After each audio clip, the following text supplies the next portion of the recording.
नमस्कार दोस्तों, स्वागत है आप सभी का संकल्प स्टडी पॉइंट उत्तराखंड में। तो दोस्तों आज हम बात करेंगे शिक्षण अभिरुचि यानी कि टीचिंग एप्टीट्यूड पर। दोस्तों मॉक टेस्ट देखेंगे आज का 13। और इससे पहले दोस्तों हमने 12 मॉक टेस्ट कंप्लीट की हैं टीचिंग एप्टीट्यूड पर, जिनको आप दोस्तों प्लेलिस्ट में जाके देख सकते हैं। चलिए दोस्तों स्टार्ट करते हैं आज का सेशन, और आप सभी लोग दोस्तों वीडियो के एंड तक जरूर बने रहें। चलिए पहला क्वेश्चन लेते हैं दोस्तों। आज का पहला क्वेश्चन है, भारतीय संविधान में कौन से संशोधन द्वारा शिक्षा का अधिकार सम्मिलित किया गया। मोस्ट इंपॉर्टेंट है, और एक क्वेश्चन मैंने दोस्तों कई बार आपको जो है बताया है कि भारतीय संविधान में कौन से संशोधन के द्वारा, आपको संशोधन पूछा है, ठीक है, कौन से संशोधन के द्वारा शिक्षा का अधिकार को जो है दोस्तों सम्मिलित किया गया। तो राइट आंसर क्या रहेगा क्वेश्चन नंबर फर्स्ट का? राइट आंसर रहेगा दोस्तों 86वां संविधान संशोधन। ठीक है, सी आपका राइट रहेगा, पूछा जाता है 86वां संविधान संशोधन कब हुआ, ये पूछा जा सकता है। तो ये संशोधन हुआ दोस्तों 2002 में। ठीक है, 2002 में दोस्तों ये संशोधन हुआ 86वां संविधान संशोधन। इसके तहत दोस्तों शिक्षा का अधिकार जो है इसको भारतीय संविधान में सम्मिलित किया गया। साथ ही साथ दोस्तों आपको याद रखना है 86वां संविधान संशोधन के तहत दोस्तों एक अनुच्छेद जोड़ा गया भारतीय संविधान में। कौन सा अनुच्छेद जोड़ा गया? 21 क या 21A जो है दोस्तों, ये अनुच्छेद जोड़ा गया भारतीय संविधान में। और इस अनुच्छेद में क्या है दोस्तों, याद रखेंगे, इस अनुच्छेद में दोस्तों 6 से 14 वर्ष तक के आयु वाले सभी बच्चों के लिए जो है निःशुल्क एवं अनिवार्य शिक्षा देने का प्रावधान है। ठीक है, याद रखेंगे। संशोधन कौन सा संशोधन है, याद रखेंगे 86वां संविधान संशोधन है। कब हुआ? 2002 में ये संविधान संशोधन हुआ दोस्तों। और इसके तहत दोस्तों एक अनुच्छेद भारतीय संविधान में जोड़ा गया 21 क। ठीक है, 21 क क्या है? ये दोस्तों इसके अंतर्गत 6 से 14 वर्ष तक के आयु वाले सभी बच्चों को जो है निःशुल्क एवं अनिवार्य शिक्षा देने का प्रावधान है। ठीक है, याद रखेंगे। साथ ही साथ दोस्तों आपको याद रखना है यहाँ से आरटी एक्ट जो है दोस्तों, मैंने आपको अच्छे से बता रखा है। ठीक है, आरटी एक्ट 2009 जो है दोस्तों, यहाँ से आपका क्वेश्चन पूछा जाता है कि आरटी एक्ट 2009 जो है संसद में कब पारित हुआ और ये कब लागू हुआ। ठीक है, बात करें दोस्तों संसद में पारित होने की, तो संसद में कब पारित हुआ आरटी एक्ट? तो याद रखेंगे 4 अगस्त, ठीक है, 4 अगस्त 2009 को जो है दोस्तों, ठीक है, 4 अगस्त 2009 को संसद में पारित हुआ दोस्तों आरटी एक्ट। साथ ही साथ बात करें कब लागू हुआ, तो ये लागू कब हुआ? तो आरटी एक्ट लागू हुआ दोस्तों, आप सभी जानते हैं 1 अप्रैल 2010। ठीक है, याद रखेंगे डेट कि लागू कब हुआ और संसद में पारित कब हुआ, आपको पूछा जा सकता है। ठीक है, और आरटी एक्ट से संबंधित मैंने आपको कई धाराओं के बारे में बताया था, आपको याद होगा, मैंने अच्छे से आपको समझाया था आरटी एक्ट। जिसने आरटी एक्ट 2009 नहीं देखा है दोस्तों, वो प्लेलिस्ट में जाके इसको अच्छे से एक बार देख लेंगे। ठीक है, चलिए क्लियर है ना सारी चीज़ें। चलिए आगे चलते हैं, आगे बात करते हैं दोस्तों क्वेश्चन नंबर 2 की। देखिए आंसर कीजिए इसका। आरटी अधिनियम 2009 की धारा 27 के अनुसार शिक्षक को निम्न में से किस कार्य में नहीं लगाया जा सकता। ठीक है, आपको बताना है कि आरटी एक्ट की किस धारा के अनुसार जो है शिक्षक को जो है किस कार्य में नहीं लगाया जा सकता। ऑप्शन देखिए, जनगणना, चुनाव, पल्स पोलियो अभियान, आपदा राहत कार्य। तो क्वेश्चन नंबर 2 का राइट आंसर क्या रहेगा? 2 का राइट आंसर रहेगा दोस्तों, क्या रहेगा? पल्स पोलियो अभियान। ठीक है, याद रखेंगे पल्स पोलियो अभियान आपका इसमें नहीं लगाया जा सकता, बाकी तीनों आपकी सही हैं। और 21 धारा में है ये भी याद रखेंगे, ये है आरटीई की धारा 27। सारी धाराओं के बारे में मैंने आपको बताया था, डिटेल वीडियो आप जरूर देख लें दोस्तों, वहां आपको सारी धाराओं मैंने बता रखी हैं। ठीक है, आगे चलते हैं दोस्तों क्वेश्चन नंबर 3 पर। क्वेश्चन नंबर 3 है, शिक्षा का अधिकार अधिनियम 2009 के अनुसार प्राथमिक स्तर पर शिक्षक के न्यूनतम कार्य दिवस। तो दोस्तों क्या रहेगा राइट आंसर इसका, ये भी मैंने आपको बता रखा है। तो आरटी एक्ट 2009 के अनुसार जो प्राथमिक स्तर है दोस्तों, प्राथमिक स्तर पर शिक्षक के न्यूनतम कार्य दिवस कितने तय किए गए हैं?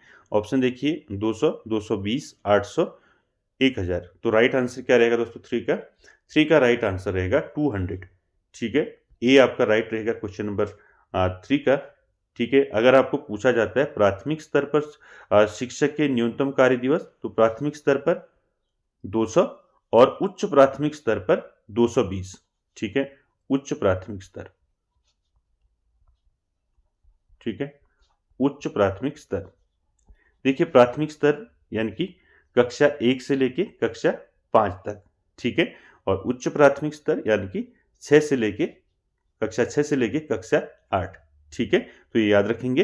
प्राथमिक स्तर पर शिक्षक के न्यूनतम कार्य दिवस 200 और उच्च प्राथमिक स्तर पर 220। ठीक है, याद रखेंगे। अगर यहाँ पर बात करें, ये तो आपका हो गया न्यूनतम कार्य दिवस। ठीक है, इसके बाद एक क्वेश्चन और पूछा जाता है दोस्तों कि जो शिक्षण जो घंटे होते हैं, ठीक है, जो मैंने आपको बताया था, तो यहाँ पर आरटीई एक्ट 2009 के अनुसार प्राथमिक स्तर पर जो है शिक्षण घंटे,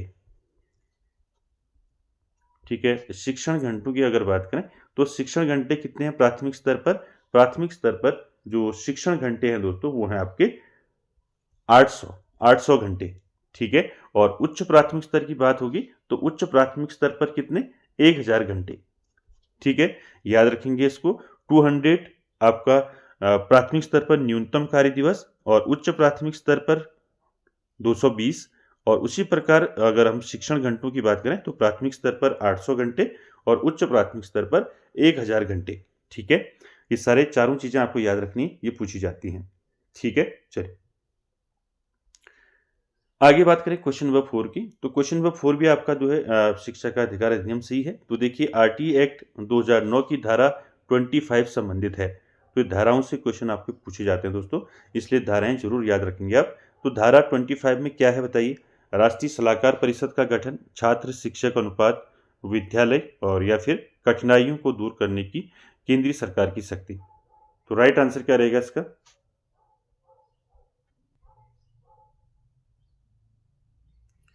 तो 4 का राइट आंसर रहेगा दोस्तों। और आरटी अधिनियम दोस्तों 2009 की किस धारा में दोस्तों? आपका धारा 25 में क्या है? तो इसमें है दोस्तों छात्र शिक्षक अनुपात। ठीक है, बी आपका राइट रहेगा 4 का। आगे चलते हैं दोस्तों क्वेश्चन नंबर 5 पर। क्वेश्चन नंबर 5 आपका दोस्तों ई गवर्नेंस से है। तो यहां पर बताना है निम्न में कौन ई गवर्नेंस का प्रकार नहीं है। ठीक है, मैंने आपको बताया था ई गवर्नेंस के बारे में, तो इसका प्रकार नहीं है वो बताना है। पहला देखिए सरकार से सरकार के मध्य यानी कि गवर्नमेंट टू गवर्नमेंट। दूसरा देखिए सरकार से नागरिक यानी कि गवर्नमेंट टू सिटीजन। तीसरा देखिए सरकार से व्यवसाय यानी कि गवर्नमेंट टू बिजनेस। और यार कि फिर डी देखिए विद्यार्थी से टीचर यानी कि स्टूडेंट टू टीचर। तो राइट आंसर क्या रहेगा क्वेश्चन नंबर 5 का? कौन सा एक प्रकार नहीं है ई गवर्नेंस का? तो राइट आंसर रहेगा क्वेश्चन नंबर 5 का विद्यार्थी से टीचर। ये दोस्तों ई गवर्नेंस का जो है प्रकार नहीं है। ठीक है, याद रखेंगे। बाकी तीनों है आपका गवर्नमेंट टू गवर्नमेंट, सरकार से सरकार के मध्य, नागरिक सरकार से नागरिक के मध्य यानी कि गवर्नमेंट टू सिटीजन। तीसरा देखिए सरकार से व्यवसाय यानी कि गवर्नमेंट टू बिजनेस। और चौथा क्या है? मैंने आपको बताया था चौथा, तो क्या बताया था? सरकार से कर्मचारी। ठीक है, सरकार से कर्मचारी। ठीक है, सरकार से कर्मचारी यानी कि आपका G2E। ठीक है, यानी कि गवर्नमेंट टू एम्प्लॉय। ठीक है, तो ये चारों आपको याद रखने हैं। ई गवर्नेंस के प्रकार ये पूछे जाते हैं, इनको याद रखेंगे। ठीक है, साथ ही साथ दोस्तों ई गवर्नेंस की बात करें तो इसके संदर्भ में मैंने आपको सारे फैक्ट बताए थे। ई गवर्नेंस दोस्तों, ई गवर्नेंस की शुरुआत भारत में कब हुई? बात करें ई गवर्नेंस की तो भारत में इसकी शुरुआत कब हुई? ठीक है, तो ई गवर्नेंस की भारत में शुरुआत दोस्तों कब हुई? याद रखेंगे इसको, 18 मई 2006। ठीक है, 18 मई 2006 को दोस्तों भारत में ई गवर्नेंस की शुरुआत हुई। ठीक है, चल आगे चलते हैं। क्वेश्चन नंबर 6 आपका ई गवर्नेंस से ही है। देखिए क्वेश्चन नंबर 6 देखिए, ई गवर्नेंस के तहत जो है प्रयोग होने वाला शब्द जो है स्मार्ट में ए से क्या तात्पर्य है? SMART में ए से क्या तात्पर्य है ये बताना है। ऑप्शन देखिए access, accountable, area and across. तो राइट आंसर क्या रहेगा क्वेश्चन नंबर 6 का? ई गवर्नेंस के तहत प्रयोग होने वाला शब्द है आपका SMART। इसमें ए से क्या तात्पर्य है, यानी कि ए का मतलब पूछा है, तो आपको पता होना चाहिए, इसका फुल फॉर्म पता होना चाहिए SMART का, तभी आप बता पाएंगे ए से क्या तात्पर्य है। ठीक है, तो याद रखेंगे दोस्तों यहाँ पर जो स्मार्ट है तो एस का मतलब क्या होता है, यहाँ फुल फॉर्म आप याद रखेंगे। तो इसका राइट आंसर ए का होगा अकाउंटेबल। ठीक है, बी राइट होगा इसका। तो फुल फॉर्म आपको याद रखना है, कोई भी पूछा जा सकता है आपको इसमें, एस पूछा जा सकता है, एम पूछा जा सकता है, ठीक है। तो एस का मतलब होता है यहां पर सिंपल, ठीक है, एस का मतलब सिंपल, एम का मतलब होता है मॉरल, ठीक है, और ए का मतलब मैंने बता दिया अकाउंटेबल, और आर का मतलब होता है रिस्पॉन्सिबल, ठीक है, रिस्पॉन्सिबल, ठीक, और टी का मतलब होता है ट्रांसपेरेंट, ठीक है,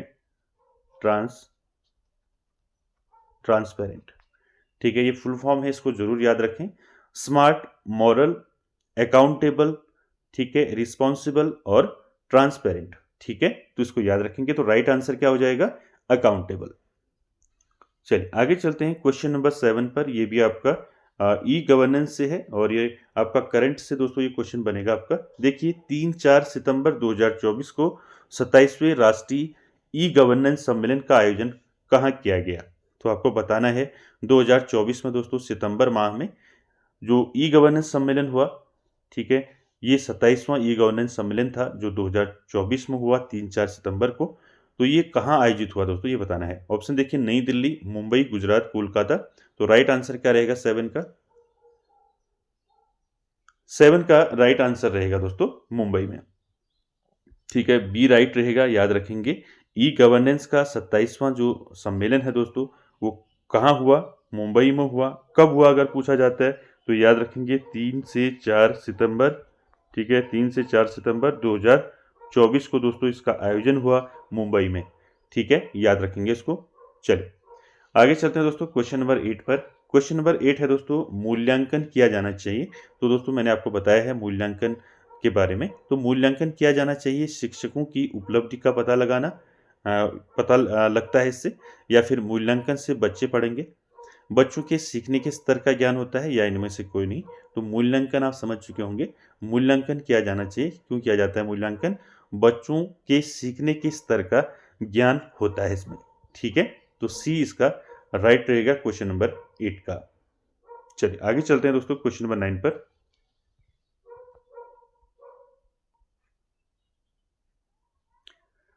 क्वेश्चन नंबर 9 है दोस्तों, राष्ट्रीय उच्चतर शिक्षा अभियान, जिसको हम रूसा के नाम से जानते हैं, RUSA, यानी कि राष्ट्रीय उच्चतर शिक्षा अभियान, इसकी शुरुआत कब से हुई दोस्तों, ये बताना है। ऑप्शन देखिए, 5 अक्टूबर 2012, 3 अक्टूबर 2013, या फिर 7 अक्टूबर 2012, या फिर 9 अक्टूबर 2013। तो इसका राइट आंसर क्या रहेगा दोस्तों क्वेश्चन नंबर 9 का, रूसा की शुरुआत कब से हुई राष्ट्रीय उच्चतर शिक्षा अभियान की। तो 9 का आपका राइट आंसर रहेगा दोस्तों 3 अक्टूबर 2013। तो ये डेट जरूर याद रखेंगे दोस्तों, कभी आपको पूछा जा सकता है। देखिए 2013 तो आपको याद होगा, लेकिन 3 अक्टूबर को आप याद रखेंगे, ठीक है। 3 अक्टूबर 2013 को दोस्तों राष्ट्रीय उच्चतर शिक्षा अभियान यानी कि रूसा की शुरुआत हुई, ठीक है। साथ ही साथ दोस्तों इसका उद्देश्य क्या है राष्ट्रीय उच्चतर शिक्षा अभियान का, इसका उद्देश्य है दोस्तों उच्च शिक्षा को बेहतर बनाना, ठीक है, उच्च शिक्षा को, ठीक है, उच्च शिक्षा को बेहतर बनाना, ठीक है, बेहतर बनाना, ठीक है, इसको याद रखेंगे। साथ ही साथ दोस्तों इस योजना के तहत राज्यों के उच्च शिक्षा संस्थानों को क्या दिया जाता है, वित्तीय सहायता दी जाती है, ठीक है। साथ ही साथ दोस्तों केंद्र सरकार की योजना है, ठीक है, राष्ट्रीय उच्चतर शिक्षा अभियान रूसा। और ये तीनों फैक्ट याद रखेंगे दोस्तों रूसा से, कि शुरुआत कब हुई, 3 अक्टूबर 2013 को इसको शुरुआत हुई, ठीक है। इसका उद्देश्य है उच्च शिक्षा को बेहतर बनाना, और साथ ही साथ दोस्तों इस योजना के तहत राज्यों के जो उच्च शिक्षा संस्थान हैं उनको वित्तीय सहायता भी दी जाती है, ठीक है। ये सारे फैक्ट आप याद रखेंगे। आगे चलते हैं दोस्तों क्वेश्चन नंबर 10 पर। क्वेश्चन नंबर 10 है दोस्तों शिक्षण विधि से है क्वेश्चन। क्वेश्चन देखिए, कौन सी शिक्षण विधि ज्ञात से अज्ञात की ओर चलती है। तो मैं कई बार बता चुका हूं आपको शिक्षण विधियों के बारे में। देखिए शिक्षण विधि कौन सी है जो ज्ञात से अज्ञात की ओर चलती है। ऑप्शन देखिए, आगमन विधि, बी देखिए निगमन विधि, या फिर प्रोजेक्ट विधि, या फिर इनमें से कोई नहीं। तो 10 का राइट आंसर क्या रहेगा दोस्तों, कौन सी शिक्षण विधि है जो ज्ञात से अज्ञात की ओर चलती है। तो 10 का राइट आंसर रहेगा आपका आगमन विधि, ठीक है, ए राइट रहेगा, आगमन विधि, जिसको हम क्या बोलते हैं, इंडक्टिव मेथड बोलते हैं। क्या बोलते हैं, इंडक्टिव मेथड। ठीक है, क्या होता है दोस्तों इसमें? इंडक्टिव मेथड में मैंने आपको बताया था। आगमन विधि में क्या होता है? इसमें दोस्तों उदाहरणों तथा प्रयोगों का अध्ययन करके क्या निकाले जाते हैं? नियम निकाले जाते हैं। ठीक है, यानी कि ये दोस्तों जो आगमन विधि है ये उदाहरण से नियम की ओर चलती है। ठीक है, उदाहरण से नियम की ओर चलती है आपका आगमन विधि। ठीक है, और साथ ही साथ आगमन विधि के जनक कौन है पूछा जा सकता है। आगमन विधि के जनक कौन है? अरस्तु महोदय। ठीक है, कौन है? अरस्तु महोदय हैं आगमन विधि के जनक। साथ ही साथ दोस्तों मैंने आपको बताया था आगमन विधि जो है दोस्तों छात्र केंद्रित विधि है। साथ ही साथ ज्ञात से अज्ञात की ओर चलने वाली शिक्षण विधि कौन सी है? तो आगमन विधि है। मूर्त से अमूर्त की ओर चलने वाली शिक्षण विधि कौन सी है पूछा जाएगा, तो वो भी आपकी आगमन विधि है। ठीक है, यानी कि मूर्त से अमूर्त की ओर चलने वाली शिक्षण विधि कौन सी है? तो वो है आपका आगमन विधि। ठीक है, आगमन से याद रखेंगे सारे फैक्ट। ठीक है, तो राइट आंसर आपका क्या हो जाएगा? आगमन विधि हो जाएगा। ठीक है, साथ ही साथ दोस्तों यहाँ पर निगमन विधि भी है। तो निगमन विधि के बारे में मैंने आपको बताया था। निगमन विधि को क्या बोलते हैं? Deductive method. ठीक है, और साथ ही साथ दोस्तों इसके जनक की बात करें, निगमन विधि के जनक भी कौन है? अरस्तु हैं। ठीक है, और ये आप दोस्तों आगमन विधि का उल्टा कर लें आप, निगमन विधि। ठीक है, ये दोस्तों जो निगमन विधि है ये नियम से उदाहरण की ओर चलती है। ठीक है, नियम से उदाहरण की ओर चलती है। तो मैंने आपको डिटेल में सारी चीज़ें बता रखी हैं। जैसे आपका प्रोजेक्ट विधि है, प्रोजेक्ट विधि के जनक कौन है? प्रोजेक्ट विधि के जनक हैं किलपैट्रिक। कौन है? किलपैट्रिक। ठीक है, किलपैट्रिक। और जो प्रोजेक्ट विधि है दोस्तों ये अनुभव केंद्रित विधि है। ठीक है, याद रखेंगे। क्लियर है? चलिए आगे चलते हैं दोस्तों क्वेश्चन नंबर 11 पर। क्वेश्चन नंबर 11 है, देखिए किस शिक्षण विधि में समस्या को छोटे छोटे भागों में बांटकर उनका अध्ययन व समीक्षा करते हुए उसे हल किया जाता है। मोस्ट इंपॉर्टेंट है, मैंने आपको बताया था कौन सी ऐसी शिक्षण विधि है जिसमें समस्या को जो है छोटे छोटे भागों में बांटकर उनका अध्ययन व समीक्षा करते हुए उसे हल किया जाता है। ऑप्शन देखिए, अनुकरण विधि, व्याख्यान विधि, तीसरा देखिए डाल्टन विधि, चौथा देखिए विश्लेषण विधि, या फिर पांचवा देखिए आपका इनमें से कोई नहीं। तो 11 का राइट आंसर क्या हो जाएगा? 11 का राइट आंसर हो जाएगा विश्लेषण विधि। ठीक है, डी आपका राइट आंसर हो जाएगा। ठीक है, याद रखेंगे दोस्तों विश्लेषण विधि किसे कहते हैं? कौन सी शिक्षण विधि है जिसमें समस्या को छोटे छोटे भागों में बांटकर उनका अध्ययन किया जाता है और उसका हल निकाला जाता है, जिसको हम क्या कहते हैं? विश्लेषण विधि कहते हैं, जिसको इंग्लिश में बोलते हैं एनालिसिस मेथड। ठीक है, बात करें दोस्तों विश्लेषण विधि की, तो विश्लेषण विधि के जनक कौन है आपको पूछा जा सकता है। विश्लेषण विधि के जनक हैं हेनरी आर्मस्ट्रॉन्ग। ठीक है, कौन है? Henry Armstrong. ठीक है, आर्मस्ट्रॉन्ग। ठीक है, याद रखेंगे विश्लेषण विधि एनालिसिस मेथड के जनक कौन है? हेनरी आर्मस्ट्रॉन्ग है। और दोस्तों साथ ही साथ आपको याद रखना है, मैंने आपको अनुकरण विधि के बारे में बता रखा है, व्याख्यान विधि के बारे में बता रखा है, ये सारी विधियों के बारे में मैंने आपको बताया है। ठीक है, जैसे बात करें अनुकरण विधि की, तो अनुकरण विधि क्या होती है दोस्तों? मैंने आपको बताया था अनुकरण विधि में क्या होता है, इसमें बालक अपने शिक्षक का अनुकरण करके, अनुकरण का मतलब होता है नकल करना। ठीक है, यानी कि बच्चा क्या करता है इसमें, शिक्षक का नकल करता है, अनुकरण करता है, और शिक्षक के अनुकरण करके दोस्तों बच्चा क्या करता है, लिखना पढ़ना सीखता है। ठीक है, तो उसको अनुकरण विधि कहते हैं।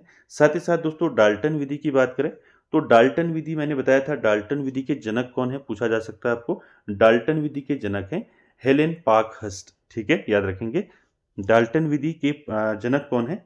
Helen Parkhurst. ठीक है, हेलेन पार्कहर्स्ट। तो याद रखेंगे दोस्तों सारे फैक्ट। चलिए आगे चलते हैं क्वेश्चन नंबर 12 पर। क्वेश्चन नंबर 12 देखिए दोस्तों, आंसर कीजिए। निम्न में से कौन एक संप्रेषण का प्रकार नहीं है? संप्रेषण यानी कि कम्युनिकेशन की बात हो रही है, तो कम्युनिकेशन के बारे में मैंने आपको बताया दोस्तों। आपको बताना है कौन सा इसमें एक प्रकार नहीं है कम्युनिकेशन का। ऑप्शन देखिए, जनसंचार, लिखित संचार, मौखिक संचार, या फिर उपरोक्त सभी। तो क्या रहेगा दोस्तों 12 का राइट आंसर? 12 का राइट आंसर रहेगा दोस्तों उपरोक्त सभी। ठीक है, ये सभी दोस्तों क्या है? जनसंचार, लिखित संचार, मौखिक संचार, ये सारे जो हैं क्या है? ये संप्रेषण के प्रकार हैं। यहाँ पर क्वेश्चन जो है दोस्तों इसको आप कट कर लीजिए, ठीक है। निम्नलिखित में कौन सा एक संप्रेषण का प्रकार है, ठीक, ये आपका क्वेश्चन रहेगा, ठीक है, इसमें मिस्टेक होगी, ठीक। तो इसमें आपका आंसर रहेगा उपरोक्त सभी, ठीक है। सभी क्या है, कम्युनिकेशन के प्रकार हैं, जनसंचार, लिखित संचार, मौखिक संचार, ठीक है। साथ ही साथ इसके साथ मैंने आपको कई प्रकार के कम्युनिकेशन बताए हैं, जैसे आपका लिखित संचार, अमौखिक संचार हो गया, ठीक है, औपचारिक हो गया, औपचारिक संचार हो गया, आपका अनौपचारिक हो गया, ठीक है। ये सारी चीज़ें मैंने आपको बता रखी हैं। इसमें दोस्तों आप डिटेल वीडियो जरूर देखें इसकी, कम्युनिकेशन वाली, ठीक है। चलिए, तो क्लियर हो गया, डी इसका राइट हो गया। संप्रेषण का प्रकार है, ये सभी प्रकार किसके हैं, कम्युनिकेशन के हैं। इसके अलावा भी आपको याद रखना है, जैसे आपका अमौखिक संचार आता है, नॉन वर्बल, ठीक है, औपचारिक, अनौपचारिक, ठीक है। ये सारी चीज़ें मैंने आपको बता रखी हैं, ठीक है। डी इसका राइट हो जाएगा। आगे चलते हैं क्वेश्चन नंबर 13 पर। क्वेश्चन नंबर 13 है दोस्तों, राष्ट्रीय शैक्षिक प्रौद्योगिकी संस्थान की स्थापना कब हुई? तो आपको बताना है राष्ट्रीय शैक्षिक प्रौद्योगिकी संस्थान, इसकी स्थापना कब हुई, ठीक है। तो मोस्ट इंपॉर्टेंट है, national institute of educational technology की स्थापना कब हुई? तो 13 का राइट आंसर रहेगा दोस्तों, क्या रहेगा राइट आंसर इसका, बताइए। National institute of educational technology, जिसको हम राष्ट्रीय शैक्षिक प्रौद्योगिकी संस्थान कहते हैं, इसकी स्थापना हुई दोस्तों 1984 में, ठीक है। बी राइट आंसर रहेगा दोस्तों इसका। और 1984 में इसकी स्थापना कहाँ हुई पूछा जा सकता है, ठीक है। तो याद रखिए, राष्ट्रीय शैक्षिक प्रौद्योगिकी संस्थान कहाँ है आपका, नई दिल्ली में, ठीक है, नई दिल्ली में। क्लियर है, चल आगे चलते हैं दोस्तों। क्वेश्चन नंबर 14 की बात करें। क्वेश्चन नंबर 14 है, एनसीईआरटी का क्षेत्रीय संस्थान नहीं है, ठीक है। मैंने आपको बताया है एनसीईआरटी के कितने जो हैं क्षेत्रीय संस्थान हैं, ठीक है। तो राइट आंसर क्या रहेगा 14 का, आपको बताना है इनमें से कौन सा एक एनसीईआरटी का क्षेत्रीय संस्थान नहीं है। तो 14 का राइट आंसर रहेगा बेंगलुरु नहीं है दोस्तों, ठीक है। अजमेर है, मैसूर है, भोपाल है, और क्या क्या है मैंने बताया था, शिलोंग हो गया, भुवनेश्वर हो गया, ठीक है। तो याद रखिए एनसीईआरटी के क्षेत्रीय कार्यालय कितने हैं, 5 क्षेत्रीय कार्यालय हैं, ठीक है। जिसमें आपका अजमेर हो गया पहला, मैसूर हो गया दूसरा, भोपाल तीसरा, चौथा याद रखेंगे भुवनेश्वर, ठीक है। तीसरा क्या है, तीसरा है भुवनेश्वर, और ठीक है, चौथा सॉरी भुवनेश्वर, और पांचवा रहेगा आपका शिलोंग, ठीक है। ये याद रखेंगे कि एनसीईआरटी के क्षेत्रीय संस्थान कितने हैं, 5 हैं, अजमेर, मैसूर, भोपाल, भुवनेश्वर और शिलोंग, ठीक है। बात करें दोस्तों एनसीईआरटी की, तो एनसीईआरटी के बारे में मैंने आपको बताया है। एनसीईआरटी की स्थापना कब हुई पूछा जाता है कई बार। तो इसकी स्थापना हुई दोस्तों 1 सितंबर 1961, ठीक है। तो एनसीईआरटी की स्थापना कब हुई, 1 सितंबर 1961 को इसकी स्थापना हुई। एनसीईआरटी का मुख्यालय कहाँ है, तो मुख्यालय अगर आपको पूछा जाता है तो मुख्यालय है इसका नई दिल्ली में। कहाँ है, नई दिल्ली में इसका मुख्यालय है, याद रखेंगे। चलिए आगे चलते हैं दोस्तों क्वेश्चन नंबर 15 पर। आज का आखिरी क्वेश्चन है, आंसर कीजिए, शिक्षकों हेतु राष्ट्रीय पुरस्कार की घोषणा कब से प्रारंभ हुई? आपको बताना है शिक्षकों के लिए जो है राष्ट्रीय पुरस्कार की घोषणा जो है कब से प्रारंभ हुई। ऑप्शन देखिए 1967, 74, 78 या फिर 82। तो राइट आंसर क्या रहेगा दोस्तों 15